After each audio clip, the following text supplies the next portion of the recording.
Hi everyone.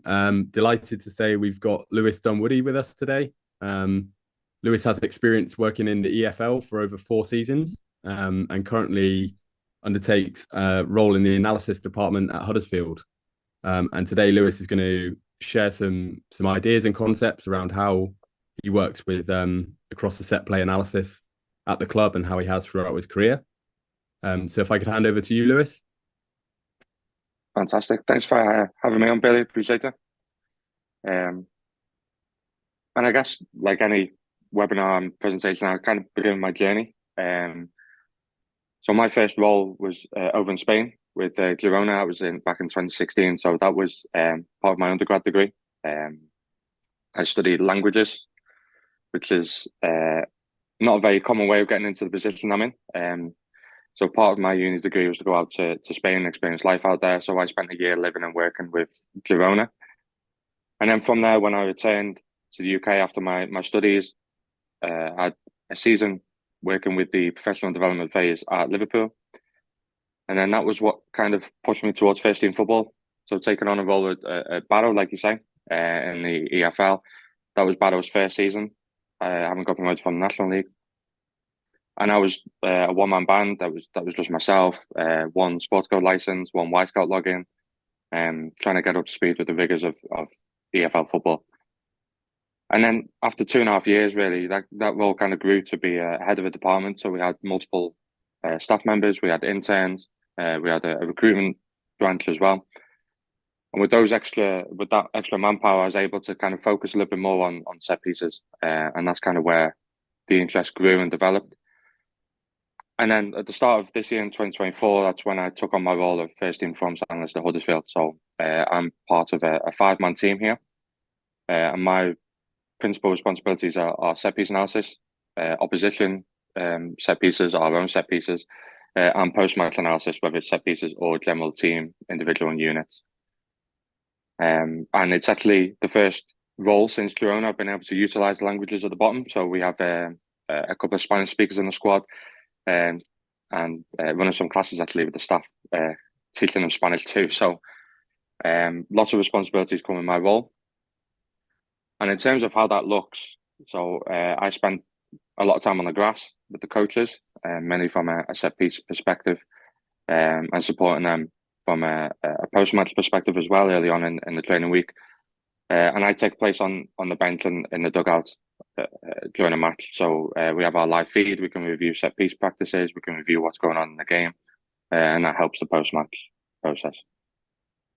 Yeah, thanks, Lewis. Really interesting, and particularly valuable to have the ability to speak multiple languages in football for sure. I think you touched on it there. Obviously, with all due respect to Barrow, very different in terms of size of club to the club you're at now. And you mentioned one thing there about having access to a live feed on the bench, for example. I don't know if you could talk a little bit about the differences in resources and how that affects the work you can do. Yeah, there's definitely a big gap in resources. I think my main learning from Barrow was maximizing what you had. And I was constantly on the phone to you guys at Huddle, like making sure that we were making the best of all the tools we had. At Huddersfield, it's more of a case of what suits our needs. And when we start to bring in Insight, Stats Bomb, and we have focus cameras installed in the stadium. And I think with those extra resources, about making sure that they get used. There's no point spending the money on things that are not going to get used. So this year we brought in focus cameras behind the goals at the John Smith Stadium. And that really helps our live process as well. So we can review set pieces live during a game from behind the goal, as well as using broadcast angles. And I think that's become a really powerful tool for us. And just lastly, that point about you spoke about how closely you are aligned to the coaching team now, and you referenced there about how the club decided to install these cameras behind the goal. Was that something that was driven by yourself, or was that something that was driven by the coaching team? That was something I drove in the summer, and it was something that was a pleasant surprise the first time that they could see a live feed from behind the goal. So that was driven by myself. When you sit on the bench, it's difficult to get a full overview without having that live tactical feed. I think being able to share that with the coaches live is a lot more powerful for halftime and post-match analysis.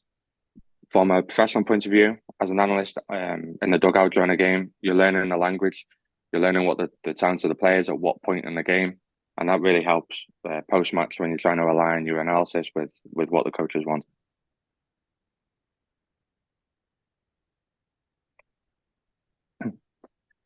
So I think the main question a lot of people ask is why set pieces. I've actually nicked this image from one of your presentations, Billy, with Training Ground Guru, and I think it's a really powerful image to show why set pieces are becoming more prominent in the modern day game. I think the old adage is that it's a game within a game, and I quite like the idea that it allows you to be creative in what you do. When the ball goes dead, when we talk about restarts, you're in control of where that ball goes and what you can plan. And it used to be the wild card of the lesser teams. We look at the way that Brentford use set pieces when they're promoted to the Premier League. We look at teams in Europe trying to use set pieces as an opportunity to score an away goal, for example, whereas now it's the margins are getting a lot smaller. And I think you could see, especially last season, the way that Arsenal were so powerful on corners, and that's kind of what led them to challenge Manchester City for the title. And finally, it was a key thing in the competitions this summer. So in Copa America and the Euros, goals change games, and that's always been the case in elite football. And nearly half of the set piece goals scored in the Copa America and Euro 2024 were the first goals in the game.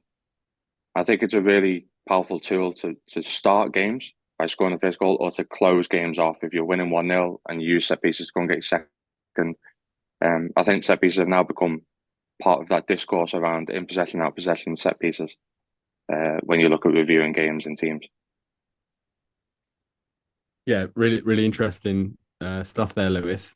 I guess the question for you is, you've obviously worked, you've worked broadly across pre and post match analysis, obviously covering largely open play, but now you're focused solely on set plays. Do you feel like you can make more of a difference focusing on that smaller aspect of the game? And as you refer to there, it's a lot more, the situations associated with set plays are a lot more controllable. Yeah, I think so. I think they're controllable in the sense that they're not the easiest to coach, and they're not the easiest to get player buy-in at the beginning. But when you can give evidence or show to players that they're in control of situations, and it's an opportunity for them to let their quality shine through, I think that's why set pieces become more prominent. If you can show that set pieces are important in terms of challenging for titles, challenging for trophies, and you can see that when you look at the likes of Arsenal. If you go through the EFL and you look at what teams get promoted, and you look at their set piece performance, I think it's very difficult to argue against the fact that they're important in their success. I think once players see that as well, it allows you to get greater buy-in when you start planning your set piece work and your reviews and things like that. Yeah, and that piece around sort of demonstrating the value of set plays to the players, or even potentially to the coaches as well, is that something you've done within clubs that you've worked at? Have you presented data to players, for example, to try and increase the buy-in? I think so. I think the main or the best way of getting information across is in pre-season. I think a lot of people can use pre-season as a time for fitness, as a time for running, but it's also a time to lay down your stall for the coming season.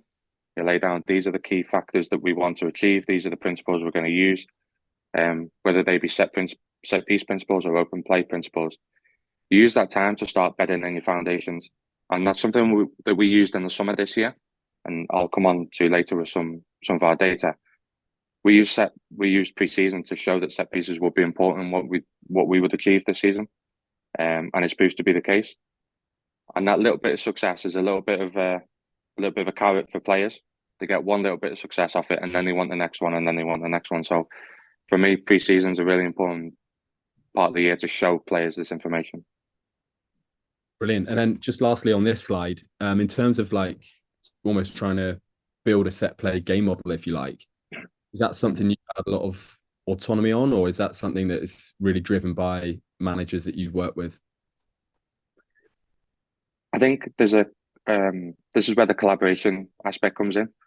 I think a lot of the defensive aspects come from the head coach, and quite a lot of it is coach driven.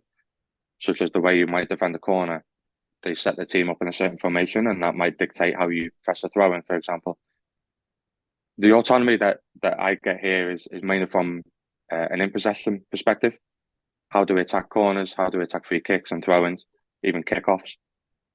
I think when you build your principles early on in those aspects, it becomes a lot easier to bed them in.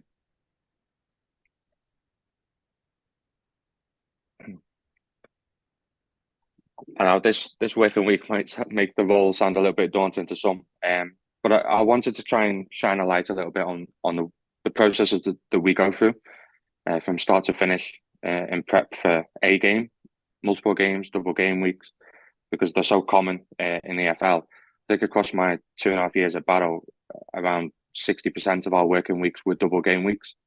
So it's important to have a working process and a repeatable process. Before we go into this slide in too much detail, part of our summer research showed that this year we could expect a 50% increase in attacking corners per game. So we identified that this was an area that we wanted to ensure had suitable, detailed principles, but also suitable training time throughout the week. So I've split this slide into a single game week and a double game week. So we can see 2 Saturday games and 1 Tuesday game, which is the red one on the second row. And a basic process for a single game week is this. So the white text is showing what we might do in terms of post-match review. So we're looking at set pieces and post-match as part of my role. We're updating our libraries, our best practice libraries, what's going on at the weekend. We use tools such as Y-Scout. We're going through what went on, globally, what went on through Europe. But we're also beginning to plan for the opponent on Saturday. So we're our data analysis. So we're StatsBomb customers. And with our data analysis, this is where we bring in pitch maps, we bring in charts, league averages. We also bring in Huddle Insight. This is where we bring in our video analysis, starting to pull together a library for opposition, what their corners look like, what their free kicks look like, etc. And this video analysis kind of comes across 2 or 3 days. We also include individual analysis from a set piece perspective from our previous game. So we try to include set pieces in our IDPs here at Huddersfield. Wednesday is normally a day off. For many in the industry, it's more of a day working from home. But then Thursday is where we start to get into the players in terms of training individuals and units. And that might be in preparation for what's to come for the weekend, or it might be in review of what's happened in the previous game. We always review our training, and then that would help inform the team training aspect on the Friday, which is generally a matchday -1. We then review training again. And these reviews of training tend to be what forms our matchday meeting. We found it a lot more powerful tool to show players themselves doing the action rather than constantly highlighting the opposition. Then we have our matchday on a Saturday, which we have our own matchday roles in terms of set piece sheets, the live feed to the bench. But overlapping this workflow for this game on the Saturday, we're also thinking ahead to the game on the Tuesday, sorry. So we're looking at pulling together the opposition library. We're looking to pull together the data analysis, be it a game early. And then we have to start planning, maybe potentially on the Sunday. So that's matchday -2. And then again for the following week, we repeat the process again. So this repeatability is really important across the EFL, whether it be Championship, League One, League Two. Can we use Python and R to create visuals to share with the coaches? Can we get information really quickly? Can we get it ahead of time? When we've prepped our libraries, can we prep them in a way that even though they're a game early, we've only got 1 game to review when it comes to perhaps matchday -2 and matchday -1. And then when we're pulling together matchday meetings, can we pull together images from training? Has training been realistic? Has training been game relevant? And these are powerful tools that when we show the players, here's yourselves doing what we've asked, here's yourselves doing what you're going to face in the game. It makes the post-match review a lot easier as well. So we know that training, the game, and the review are all aligned. Yeah, thanks, Lewis. Really, really great insight there. And I think for anyone that potentially is wondering how a set play analyst or coach fills their time, then this is a really good, gives them a great insight into the level of detail that teams are going into now. The question I had for you was if we go back to that, that almost that first day or start of the process in terms of the data analysis. Don't know if you can tell us a little bit more about that process, what sort of metrics you're looking at, and then do you use that data to sort of guide you on themes and things that you're looking for, or do you use that data almost to support the things that you've seen through the video? I think there's a little bit of both. I think from a defensive perspective, the data becomes a lot more important for us. And it's not so much the data in terms of numbers, it's definitely the data in terms of visuals. So when we look at pitch maps, we're looking at what areas of the box do they like to attack in corners, for example. We're looking at what areas of the pitch where they start to attack the box on a free kick. Do they put the ball forward from a free kick from the halfway line, or do they wait till they get towards 30 yards from goal? Those visuals are really key when we start to geographically plot out the training sessions and show these visuals to the boys. From a data perspective, in terms of the actual numbers, the numbers become more relevant when we look at ourselves. So when we look at expected goals and when we look at shot count, this is when the numbers become more important. I think there's a little bit of discussion, certainly in our departments, in terms of when we evaluate set pieces, what's more relevant? Is it the shot count or is it the expected goals? Because the expected goals value of a shot on a set piece for me is naturally warped due to generally it's a header. Generally it's a header which naturally incurs a lower XG value. And because the box is so clustered with players, the chances of scoring might be a little bit lower than a general open play chance in the same area. On the flip side of that, if you can evaluate that you're getting numerous shots off on set pieces, then that's generally enough to suggest a certain degree of success. So they're the kind of metrics we begin to look at: shot counts and expected goals. In terms of then pulling the video into that, because we've seen the visual of areas of the pitch where teams like to attack or where they like to shoot, when we bring in the video, we're kind of looking at how do they get into those areas. We know if it's an in swing or an outswing, but where do they start their runs from? Are they decoy runs? Is it a first or second contact they want to score off in that area? So this is how the video and the data link together nicely. Yeah, thanks, Lewis. And the next question, I think it's really important that you highlighted that game week where you've got two games, and as you say, for anyone that's not worked in football, the impact of having that extra game in the week is absolutely huge. I don't know if you could, obviously there's probably a challenge with time anyway in terms of trying to fit your time to deliver set play content to the players in a normal week anyway. That must be even greater when you've got that extra game in there a week. I don't know if you could share anything around like things you've implemented to try and deliver information to players when there's such a pressure with time. Yeah, time is always the most precious commodity in elite football. I think what we've done is we've gone to a very principle-based approach across all areas when we're sharing information to players. We try not to show them everything. There's a certain degree of responsibility that we pass over to them. There might be something that we've not come across that might come up in the game. So what we try and share to them is, from an opposition point of view, how will what they do impact our principles? And what positive things are we doing that we don't need to change, that we can just continue to reinforce? And only highlighting what's going to be really, really relevant for this fixture. So generally, the way we work here is the Sunday is a day off for the players. So on that double game week, the Monday is the only day you get to work with the players. For us, this is why the planning needs to start really, really early. So why the review needs to be really, really succinct and concise, so that when we speak to the players and what we're showing them on the Monday is really clearly defined. And it might just be we show them a positive example from the weekend. We might not show them any opposition related stuff from a set piece perspective on that Monday for a Tuesday game. But what we might do is start to pick off individuals and units.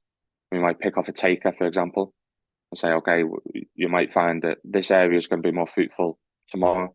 Or we might pick off a certain runner in the box and say, okay, you might be picked up in this way, or you might want to start you running this way, rather than it being from a team perspective. and eating into that time on the grass, which becomes so precious, like you say, in a double game week. Thanks. And then last question for me on this slide, and you just alluded to it there in terms of being on the grass.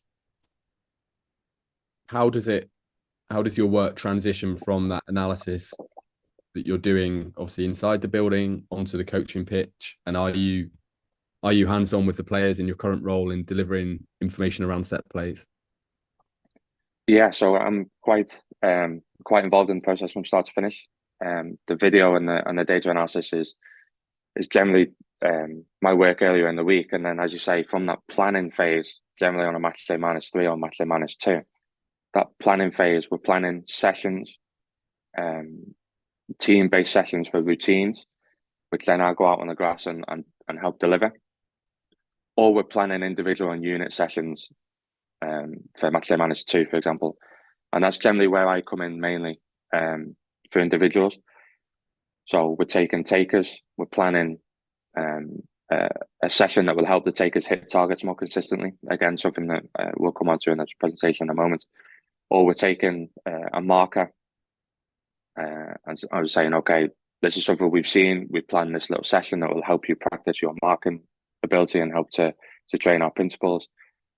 So on the grass, generally we'll have 2 or 3 coaches, me included, that are around the session, delivering little bits of information. Because in a team-based set piece session, you have the taker, you've got the runners, you've got the decoys, you've got the guys on the edge, you've got the guy who's back, you've got the one potentially blocking the keeper. So all that information, it has to be relevant for that player in that role. And I think that player gets the information that they need at the time when they need it, rather than it being from a whole team perspective. I hope that answers your question, Billy. Yeah, it really does. Thanks, Lewis. So I've put together here an example of our attacking corner workflow. So just to give a little bit of context to this information here and this data, this redacted data here. So we split the box into numerous zones, with 3 most important zones that are color coded that we want to attack. This again makes our messaging to players really, really clear and consistent, and allows us to plan and review training accordingly. So what we have here is every corner that we've taken since roughly the 3rd week of pre-season. This is every corner in every game, every training session, every individual session.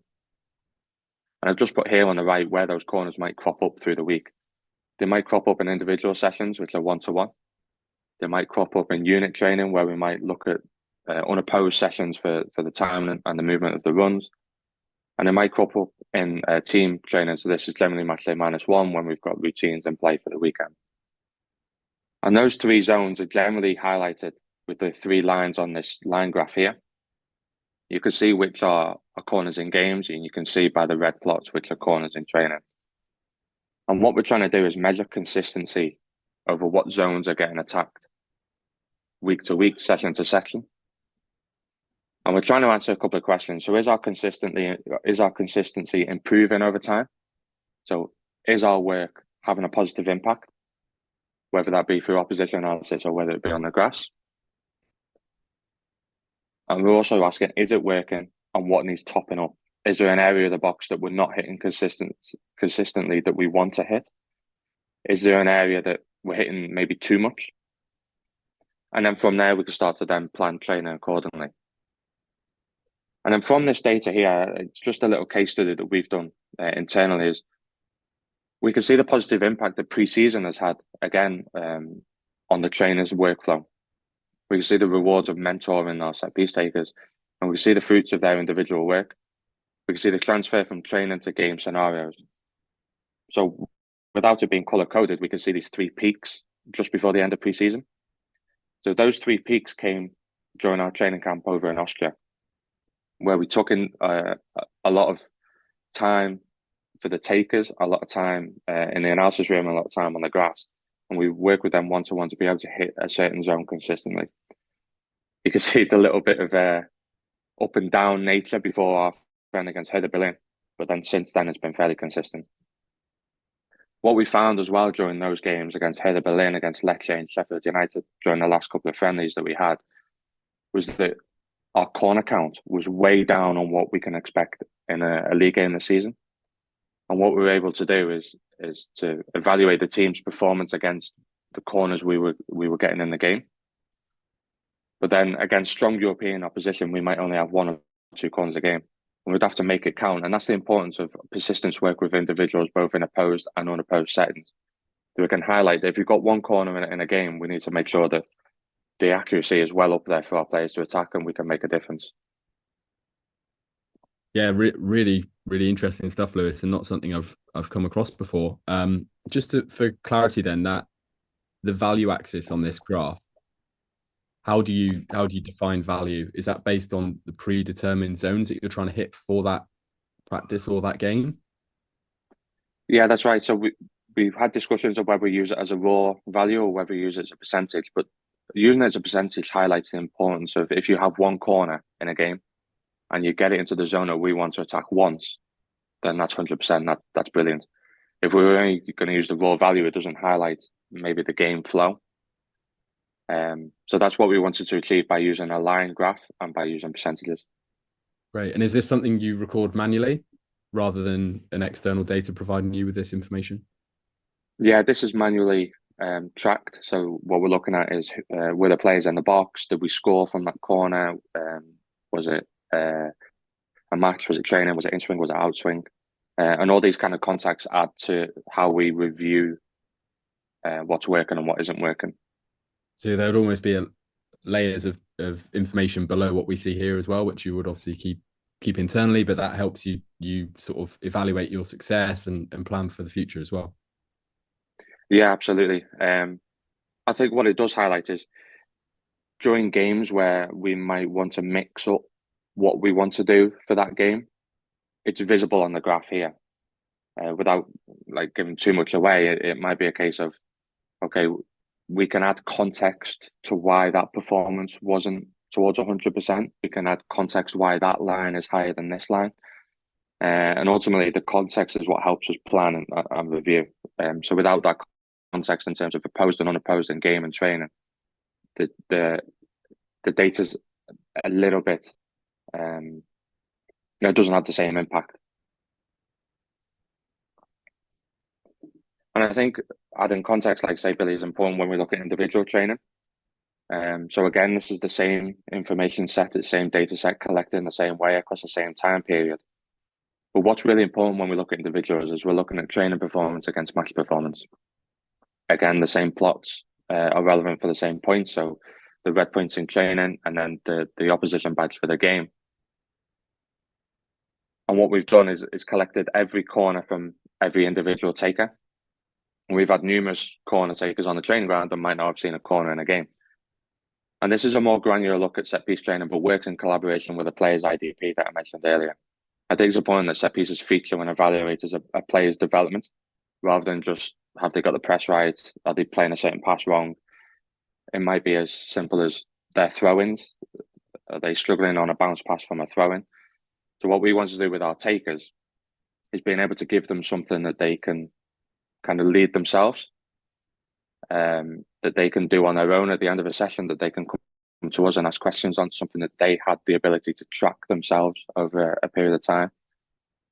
And that's what's given us, I believe, greater player buy-in because of the detail and consistency of the sessions that we can give them. And this has enabled a lot of IDP work to be driven by the players. Again, it's a carrot for the players. They know that if they perform well in this situation, a good corner taker becomes more consistent. We know that our corner count will increase per game. They continue to take corners. They might get goals. They might get assists. So it's kind of this cycle around our workflow. Not only does it help the technique practice if we have a set piece taker consistently taking set pieces through the week, but it also helps the timing of the runs in the box. They can work as groups with the corner taker as well. And then again, from a team perspective, we can see what's working, what needs topping up. Does that individual need a conversation this week? Does that individual need more time on the grass? But also we can identify the difference between our takers from the same side. One in-swing taker isn't the same as another in-swing taker. They might hit different areas consistently. And as staff, we need to recognise that and not put too much pressure on one taker to kind of put them out of their comfort zone. This chart is actually a case study of one of our first team players as well. It's someone who's not primarily considered a set piece taker due to underperformance at other clubs, and perhaps maybe some confidence issues around set piece taking. And I think sometimes we forget the mental side of a set piece taker. You know, you in a stadium of 25,000 people, it's the last minute of a game, we need a chance, and that corner taker stood there thinking, maybe I shouldn't be the one tasked with delivering this ball. But what we can see here is, although the performance at the start of pre-season is a little bit inconsistent, we can see that consistency increase through pre-season, and then even in games, again, hitting that 100% target. And even when they're not hitting that 100% target, hitting 70 plus is a good marker for our runners in the box as well. And this has been a really positive output of our one-to-one work that we've done.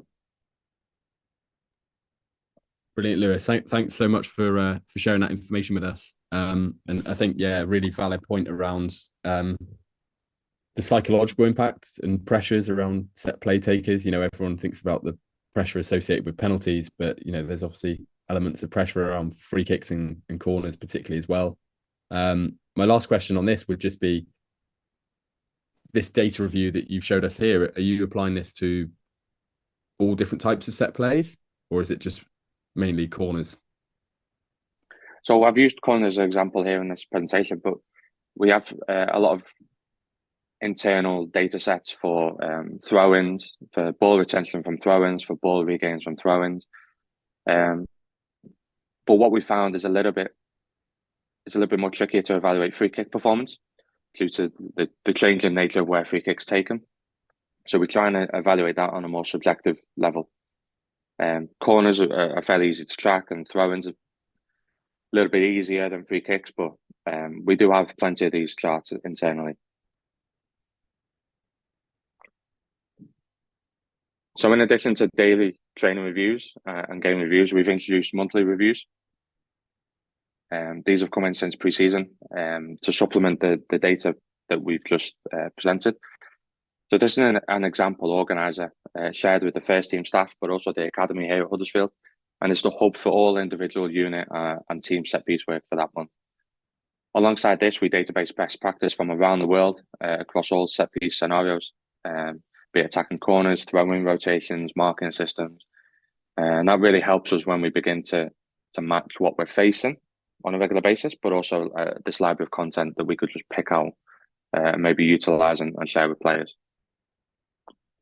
And these monthly reviews are really important because it helps us evaluate how our set piece principles are trained from an individual, from a unit and a team perspective. So this organizes where we catalog set piece sessions, we database set piece IDP work, and we ensure that we've tapped into all the relevant touch points and principles necessary for that month. This process then helps guide us to prep for the coming month. So it might highlight individuals we need to pick off for certain aspects, what challenges are we going to face with our upcoming opponents, and what principles may be neglected, for example, in August. It also evaluates our training planning. We can review game prep and post-game analysis to measure the realism and relevance in our planning and delivery. Because like all coaching sessions, whether set pieces or open play, we need to make sure that our training is engaging, is game realistic and game relevant. We can highlight areas for improvement. So this gives us the opportunity to note down principles that we've faced with and without the ball, which could pose us questions or spark discussion amongst the staff. You can see here in this organizer, we're looking at things like what have we changed, what have we planned, has it come off, has it been relevant, but also we're evaluating our set piece training time. How long do we spend individually, unit-based, team-based? At what point in the week did we do that? And I suppose the most positive output is we celebrate success here. So we collate our best practice. So that could be individual-based, that could be team-based, it could be goals, it could be really, I think against Rotherham, for example, we defended 17 corners. And many of them were with 10 men as well. So we're trying to highlight little success stories, little carrots that we can show the players that what we're doing is working. And at the end of the month, we've got this data review as well, which I haven't put on there, but what it's highlighted is we're ranked 6th for shots per corner, which again, like I say, might be a little bit more of a better barometer of set piece rather than pure XG. Although when we do look at XG, we rank third in League One for total corner expected goals. And not only have we performed well with the ball in August, but we've had the third lowest expected goal per set piece conceded, even though we've conceded the fifth most set pieces in the league. And also the sixth fewest shots from set pieces, which shows that not all set piece success can come with the ball. And I think it's important to highlight that. Yeah, Lewis, really interesting point there you mentioned about sort of evaluating the time you spend on set plays. Don't obviously need to share the exact figure with us, but is there sort of a general sort of rule that you guys are trying to stick to in terms of spending X amount of time per week delivering set plays because you understand the value associated with that time you spend coaching set plays? I think it's been really difficult in August to measure. And there are kind of two factors for that. Is that pre-season, you're not wholly based on winning. You're based off principles. So in pre-season, we spent a lot of time on set pieces, training principles to bed them in for the coming season. And secondly, August has been, again, a difficult one due to plenty of double game weeks, as I've highlighted. So we've been trying to use a lot of team sessions because we've had a lot of matchday -1 sessions and a lot of team-based work. With this international break, what it's given us alongside this review, what it's given us is the ability to sit down and review and plan individual and unit sessions for the next block of fixtures up to the next international break. So a lot of our set-piece training time, without putting a number on it, a large portion of it has been spent on the team and has been spent on a matchday -1, perhaps too much from an internal review. So then going forward, what we want to do is start to spread out that time, take it away from a matchday -1 and put it more on a matchday +2 and +3. And hopefully, even though the total amount of training time will stay the same, it'll become more succinct and more concise through the week and won't seem like a large bulk of it comes the day before a game.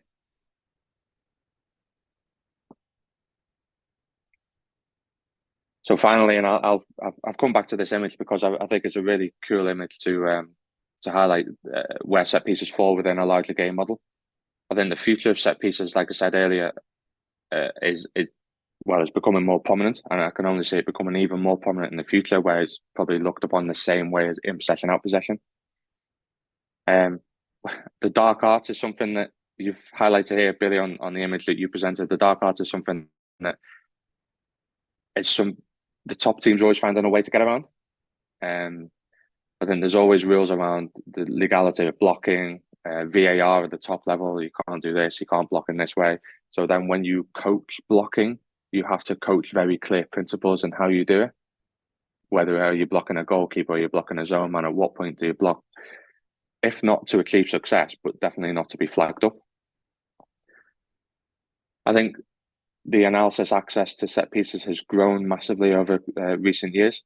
So we're talking on social media, the amount of people who can present their findings on set pieces. I enjoy seeing a lot of analysis on Twitter and LinkedIn.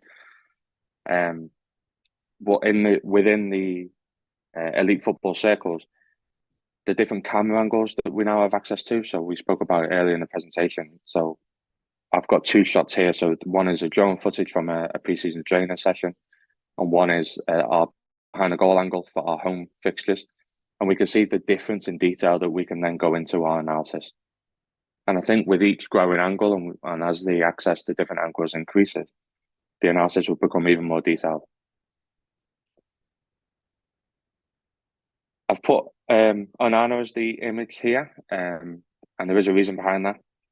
I think as set pieces become more prominent in elite football, a player's ability starts to shine through a little bit more. So we look at the top level in terms of Gabriel at Arsenal and how prolific he is as a centre-back. Our top goal scorer last season was also our centre-back from set pieces. Onana here was an incredible set-piece attacker for Everton and has joined Villa to work with an already strong set-piece team. So this team now elevates his set-piece ability. And I think that's something that when teams look at transfers and the scouting and recruitment side, I think set-pieces will grow in that area too. Just one example there, but also with the analysis, the coach analyst role, I think will continue to grow. The set piece analysis tends to be left largely, in my experience, across the EFL to the analysis team. So with all that information, the analysts then are transferring their ability to analyze the game to then deliver potentially on the pitch, even if it's just unit and individuals. Throw-ins are getting cooler. I think that's arguable if you go down the pub to watch a game rather than maybe in elite football circles. But throw-ins, the question over throw-ins is: do you use throw-ins to control the game tempo? Do you use throw-ins to build possession sequences? Do you use it to get behind the team? How are your throw-ins different from right to left? How are your throw-ins different in the attacking third to the defensive third? But also how you press them. I think that the main difference, I might argue, from League Two, League One, and the Championship, and even the Premier League, is every restart is a pressing opportunity. It's not an opportunity to just reset; it's an opportunity to set a press. So I think that being able to evaluate throw-ins, if there's 40 to 60 in a game, then there's perhaps 20 that you can go and press, or 20 that you need to make sure that you keep the ball. And that's something that we've done a lot of research internally, is are we good enough keeping the ball from throw-ins, and are the players who take the throw-ins good enough to take them, really? Is there any technique practice we can do with them? And again, like I said earlier, it used to be the wild card of the lesser teams, but now the margins are getting smaller. So we can see the top teams there in the Premier League: Arsenal, Tottenham, Man City, and Liverpool are again at the top of goals from corners. So even though it used to be, the lesser teams we'll get a goal from a set piece because we might be physically more stronger than them, or it's our only chance in the game, it's now a way of the top teams, if they struggle to break down a mid or low block, they can use set pieces to do that, to get behind the defence and to maybe get that opening goal. Yeah, thanks, Lewis. Some really interesting points. I think the point you made around recruitment and taking into account the player's ability, or what they can offer from set plays, is something that potentially is overlooked at times by recruitment teams, and yeah, hopefully that will become more of a consideration when clubs are recruiting players. Just had a question for you around the data side of things. In my opinion, the metrics as a whole within football have come on massively, but a lot of these more advanced metrics are based on open play situations. So do you think the metrics associated with set plays will develop over time, and there are certain things that you would really like to be able to access the data on that you can't currently? Yeah, I definitely think there's room to grow for set piece related data metrics. I think something that we would want to look at is not necessarily expected goal per corner, but expected goal per in-swing corner into a certain area, and really start to look at that more granularly. So you're looking at other zones that you attack. Are you attacking the correct zones in the correct way? Does an outswinger suit a different zone, perhaps? So expected goals per delivery type, or per zone in the box. And then again, looking at sequences from throw-ins, like I'm saying, throw-ins are getting cooler, but are they getting cooler because teams aren't giving them away as often, or are they creating chances from them? So we're looking at sequences from a throw-in. Do we gain greater XG or greater value in our throw-in sequence if we switch the play? Against certain defensive systems, are we better to come back to the thrower side? And then again, pressing, is our pressing per defensive action a lot higher in the attacking third when we're defending a throw-in, or in the mid third? So I think nailing down the data points have become more granular into sequences and to areas of the pitch and types of delivery on set pieces. I think they'll become more important in the future. Brilliant. Well, thank you so much, Lewis, for presenting your ideas and some things around how you work at your current club. I think it's absolutely fascinating to hear the level of detail that teams are going into now, just around set plays. So thanks again, and all the best for the rest of the season. Thank you, Billy. Appreciate you having me on.